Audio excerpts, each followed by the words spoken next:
Bonjour et bienvenue dans une bibliothèque d'école primaire. Il se pourrait que la vôtre soit différente de celle-ci, mais les espaces qu'on y retrouve sont sensiblement les mêmes d'une bibliothèque scolaire à une autre. Espace créatif, espace de collaboration, de travail et de lecture, espace de recherche avec outils technologiques, comptoir de prêt et bien sûr, espace dédié aux collections de livres en français et en anglais. Dans une bibliothèque scolaire, les livres sont séparés par type de documents. La fiction représente les créations qui relèvent de l'imagination, les histoires inventées, comme les albums, les romans et les bandes dessinées qui ont chacun leur section. Les albums et les romans sont généralement classés par ordre alphabétique. Sur la cote, on retrouve donc les 3 ou 4 premières lettres du nom de famille de l'auteur.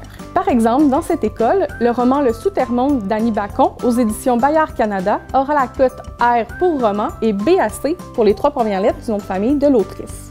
Les bandes dessinées peuvent être classées de différentes façons, au nom du héros, à la collection ou à l'auteur. Peu importe la façon dont elles sont classées, l'objectif est que le lecteur puisse s'y repérer rapidement. Les documentaires, les livres informatifs qui nous permettent d'en apprendre davantage sur un ou plusieurs sujets, nous fournissent des informations et ont également une section réservée. Pour les documentaires, le classement est différent de la fiction. Les livres sont classés par sujet en suivant la classification décimale de Dewey. Dans ce système, on retrouve 10 classes principales.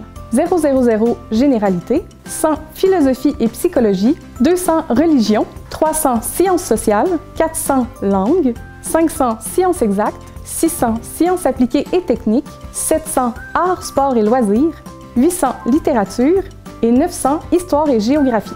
Cette classification permet de regrouper ensemble des livres sur un même sujet. Par exemple, tous les livres d'information sur le hockey sont regroupés au même endroit. La classification permet de se repérer facilement et avec beaucoup de précision. Par exemple, les livres sur les animaux sauvages se retrouvent dans le 500, alors que ceux sur les animaux de compagnie se retrouvent dans le 600 parce qu'ils sont domestiqués. C'est la classification la plus utilisée dans le monde. D'ailleurs, il peut être intéressant de savoir que les bibliothèques publiques du Québec ont une organisation semblable à celle de la bibliothèque scolaire. C'est donc plus facile de s'y repérer. En plus des livres, on retrouve aussi des revues dans la bibliothèque scolaire, qu'elles soient numériques ou imprimées. Dans les bibliothèques, on appelle souvent périodiques les revues et les magazines parce qu'ils sont publiés périodiquement, c'est-à-dire de façon régulière. Les élèves et les enseignants du Québec ont maintenant accès à une plateforme de prêt de livres numériques nommée Biblius. Biblius est une bibliothèque virtuelle qui vous permet d'emprunter des livres numériques où que vous soyez. On y retrouve des albums, des romans, des bandes dessinées et des documentaires pour tous les goûts et pour tous les âges.